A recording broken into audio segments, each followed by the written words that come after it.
সুপ্রিয় দর্শক, আসসালামু আলাইকুম। কেমন আছেন সবাই? আশা করছি যে যেখানে আছেন ভালো আছেন এবং সুস্থ আছেন। সবাইকে স্বাগতম জানাচ্ছি আমার আরেকটি নতুন এপিসোড দেখার জন্য। আমি আজকে আপনাদের সাথে শেয়ার করছি খুবই মজাদার এবং খুবই টেস্টি একটা ডেজার্ট রেসিপি, সাবুদানার শরবত। ঠান্ডা ঠান্ডা এই শরবতটা খেতে কিন্তু অনেক টেস্টি। তাহলে চলুন আর কথা না বাড়িয়ে মূল রেসিপিতে যাওয়া যাক। প্রথমে চুলায় বসিয়ে দিচ্ছি পানি গরম হওয়ার জন্য, কারণ সাবুদানাগুলো আমি সিদ্ধ করে নেব। তার জন্য আমি এখানে 1 কাপ সাবুদানা দিয়ে দিয়েছি। এখন দেওয়ার পরে ভালো করে নেড়েচেড়ে একটু ঝাল করে নিচ্ছি। দেখেন সাবুদানাটা ব্লক উঠে গেছে, এখন সিদ্ধ হয়ে গেছে। এখন আমি এটা একটা চাকনিতে ঢেলে নিয়েছি। ডালার সঙ্গে সঙ্গে কিন্তু আমি ঠান্ডা পানি দিয়ে দিয়েছি। এখন আমি পরের স্টেপে চলে যাচ্ছি। আমি এখান থেকে 1 কাপ সাবুদানাকে আমি 2 ভাগ করে নিয়েছি। এখানে আমি 1 টেবিল চামচের মতো রুয়াবজা দিয়ে দিয়েছি। দেওয়ার পরে সাবুদানাগুলো ভালো করে একটু মিক্স করে নিয়েছি। এখন পরের স্টেপে চলে যাচ্ছি।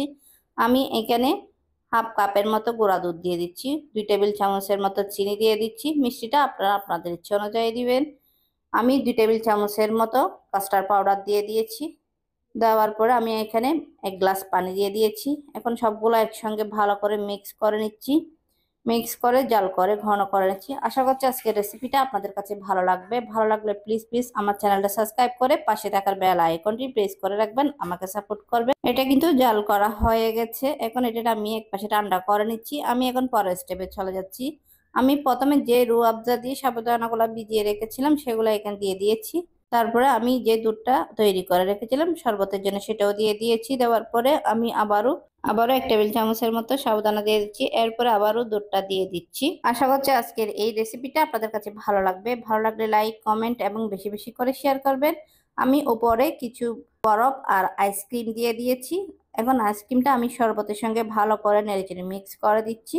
তবে ঠান্ডা ঠান্ডা শরবতটা খেতে কিন্তু অনেক টেস্টি। এই গরমের মধ্যে কিন্তু একবার হলো বাসায় ট্রাই করবেন। এই গরমে এইরকম ঠান্ডা ঠান্ডা শরবত মন প্রাণ দুটিই জুড়ে যায়। খেতে কিন্তু অনেক টেস্টি। আপনারা একবার হলো এইভাবে বাসায় ট্রাই করবেন। আর আজকের এই শরবত রেসিপিটা কেমন লেগেছে অবশ্যই কমেন্ট করে জানাবেন। আর রেসিপিটা যদি আপনাদের কাছে ভালো লেগে থাকে তাহলে প্লিজ আমার চ্যানেলটা সাবস্ক্রাইব করে পাশে থাকার বেল আইকনটি প্রেস করে রাখবেন আর আমাকে সাপোর্ট করবেন।